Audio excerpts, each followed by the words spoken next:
Hi everyone, Rhenass Retreat here. So we thought that we'd make a few videos so that you could have a little window into retreat life. And today I'm chatting with my lovely friend, the Reverend Jane Kustner.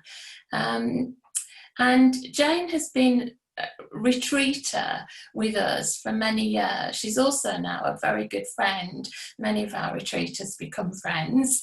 So Jane, perhaps you'd like to introduce yourself and tell everyone about you. Okay. Well, Jane Kustner, and I run now a retirement home in Bromley, and but I'm also setting up a business, Rev Jane K. Give that a little plug, which is all about women over 60 and how we can be empowered and be the best that we can be. So enough about that. But I have been a priest since 2006. Prior to that, I was an accountant, and I've also done some training for an international training organization. So I've always had a bit of a portfolio of things. But I met Elaine when I went to her retreat house in Cornwall. So that's when we met. That's lovely. And it's fair to say, although you run a retirement home, you're actually a chaplain there as well. So yes. You're actually still working as a priest. Oh, yes. It's a dual, it's a joint. Yes. So our introduction was all but hilarious, really. For many of our retreaters, obviously before they come on retreat, we establish a relationship with them very often. And I felt that happened with us over the phone. We chatted a couple of times. And I remember you saying, finally, just before you were coming, you said, and I need you to understand. And I thought, right, okay, I need you to understand, I am coming for revival. Yeah, no pressure. No pressure. No, it's true though, because I could feel that I was in need of a retreat, but I was in need of more than possibly what I'd had before, and I wanted to get to a way to a place that I would be able to think and have some peace. And I normally would go to a convent or a monastery, which is lovely, and I still do. But this time I couldn't get in anywhere. And so I ended up looking on the web for somewhere in Cornwall. And I found the retreat house, and I thought, oh my goodness, it's one of those places. It's happy clap. Forgive me, guys. It was a happy clappy. It's this. It won't be serious. It'll be full of its own importance. It won't. This is my prejudice. Okay, I'm fully aware that this is my prejudice. But anyway, so I thought, but it's the only place available, and I'm gonna have to go because I really, really need to do this. And we chatted on the phone, and then I arrived in Cornwall. Was picked up at the station, sat down at this great big table, given a glass of wine. And Elaine said to me, right, you like walking. So tomorrow, Mike is going to take you to this place. You're going to walk 5 miles, and then he'll pick you up at the pub, and then blah, blah, blah, and we'll go from there. And I'm thinking, do you know what? I've either got to surrender to this or I've got to fight it. So I decided to surrender. I mean, the hospitality and everything was just, you just sink into a warm blanket, and that's what I felt like. And I remember Elaine saying, this is not about fasting, this is about feasting. So this was a retreat about feasting in every sense of the word. Yeah. I remember it well. And it was also a revival. Yeah. Because what happened was I came to Elaine and I said, I can't find any books that I can read in your blasted library.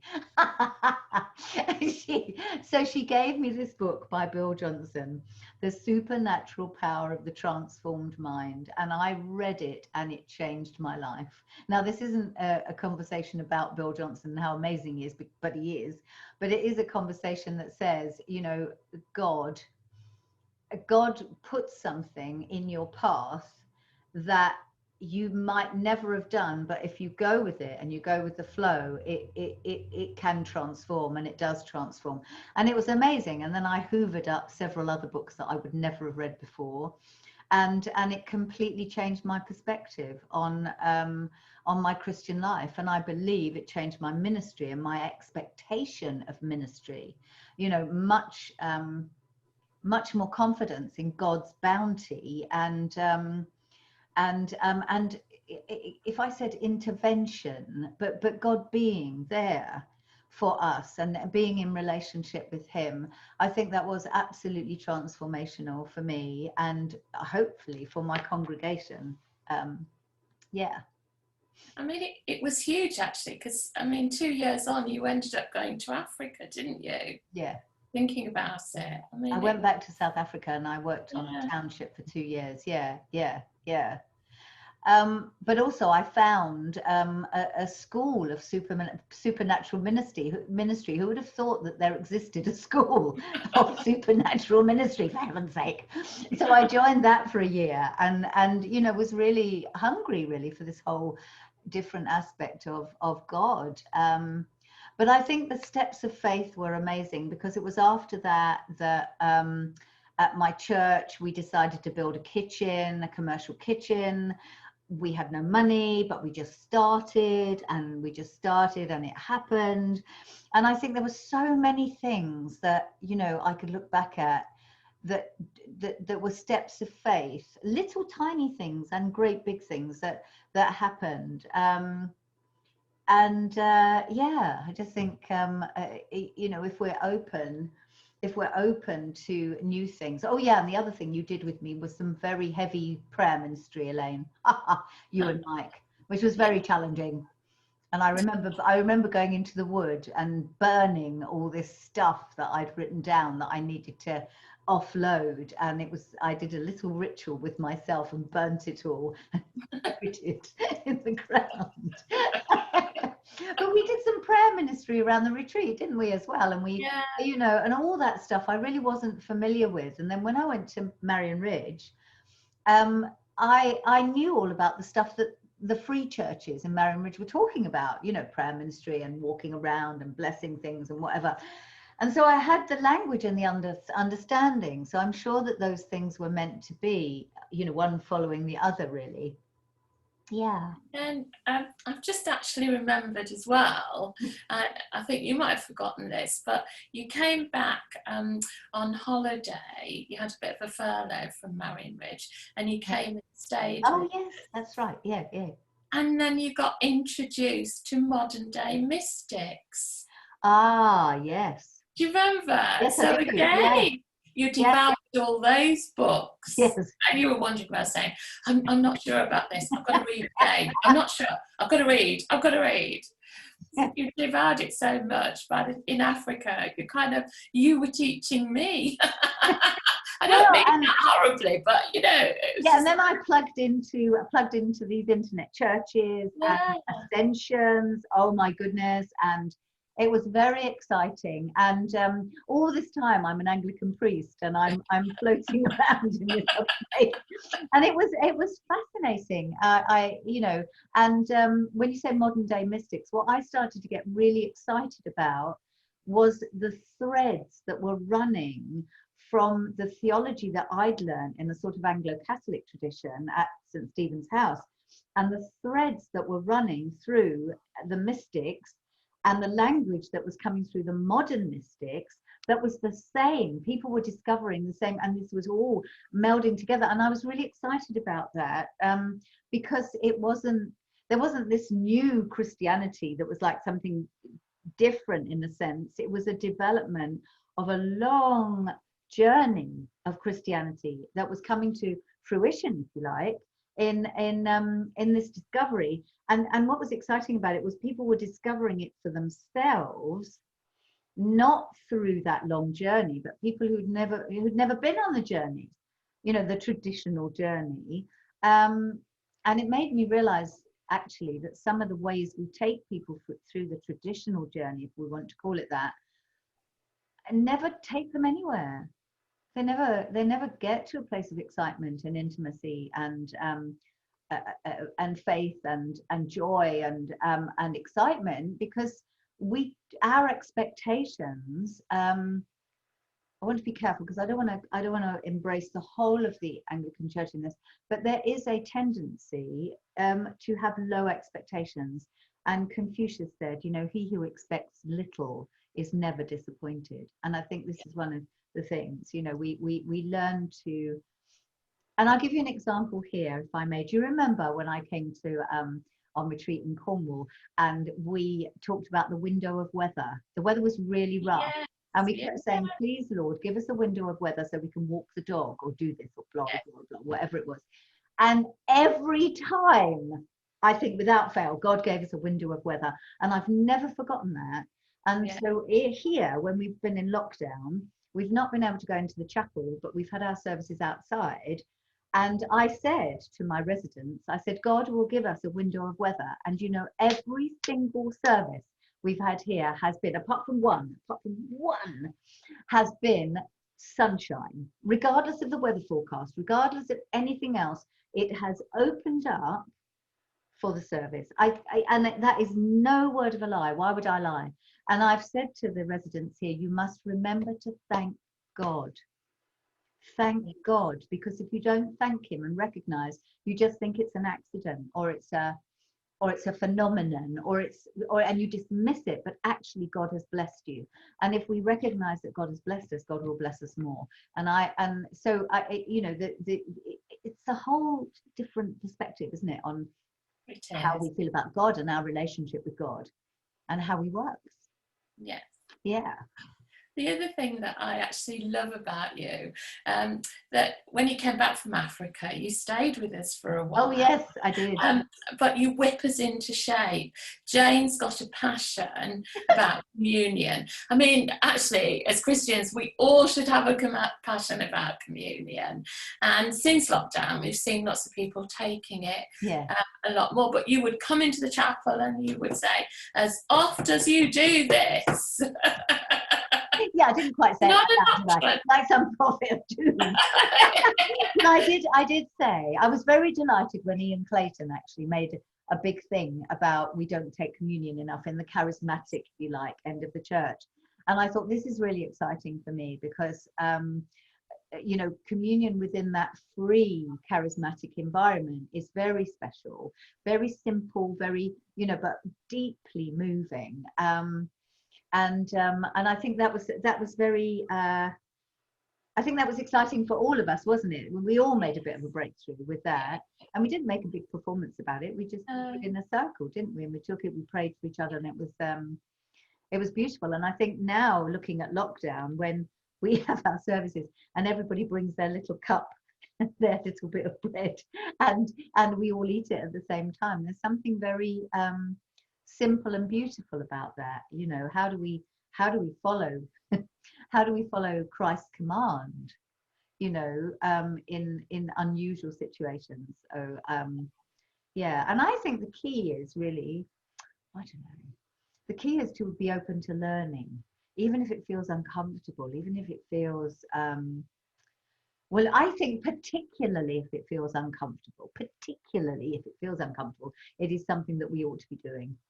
Yeah. Yes, definitely. I think I've learned that through you. Definitely. You and your flags. You and your flags behind me dancing in the chapel, you know. So, oh dear. A committed retreater, what would you say are the benefits of retreating when you've got so much other things you can do? You know, you can go to conferences, there's so much, isn't there, on offer really for Christians nowadays? I think sorry, I didn't.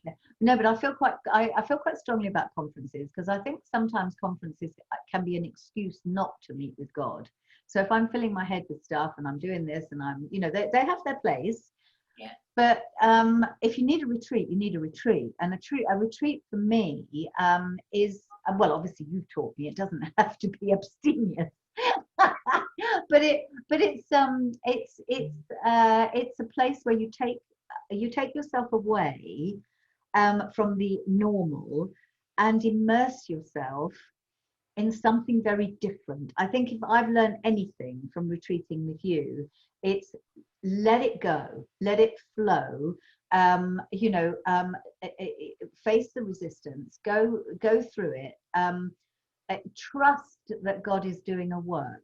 And I think that has, because if you don't come out of the end of a retreat feeling that something has shifted, then really all you've had is a couple of days break in a library, and actually a lot of people do that. They come on retreat and they do a lot of reading. And I remember the first retreat, and that wasn't with you, but the first retreat I ever went to, the Sisters of the Love of God in Oxford. And the nun asked me if I liked reading, and I said yes. And she said, well, you're not allowed to read for the whole of the 4 days you're here. I thought I was going to cry. But she did allow me to read the Bible. So I had the Bible, and I tell you, it was just, again, it was a transformational experience. And sometimes the people who are leading the retreat have to be spiritual enough and wise enough to see through what you think you want and you say you need, and see through to what it is you actually want. And a good retreat house, and this is you, right? A good retreat house does that for people. But I suppose my encouragement to people on retreat is let it happen, and if it feels uncomfortable, it's probably doing you good. It's a bit like Jane Fonda, feel the burn, well, it's not, but it's a bit, if it's not challenging you and making you uncomfortable, then what's the point, really? You might as well just have more of the same. Why bother? So yeah, that's what I think really what retreat is all about. It's about revival, transformation, meeting with God in a different way, and that requires a courageous environment, actually, to get you out of where you are and into, and that's why I think your feasting idea is so powerful, because people don't expect that, so they expect to lack, and when they've got this feasting, it shifts their mindset. And then it makes them more open. It's very interesting how it works, I think, because I've now watched people on retreat, when I've been down with you, and I'm not watching them, observing them, but I'm just aware that this feasting does shift them, because they're not used to it. They're not used to it, It's interesting that you said about books, because my heart sinks actually when people arrive with a shed load of books, because it's a bit like, well, what you've always done, you'll always get. It's a bit, our worship is different, deliberately to shift people, to move you. That actually is one of the things. The worship, definitely. Yeah. So finally, you have been to see us on the island. I have indeed. Yeah, in October. She hasn't. We haven't broken any any laws. I haven't snuck you in. No, it was in October. It was legal.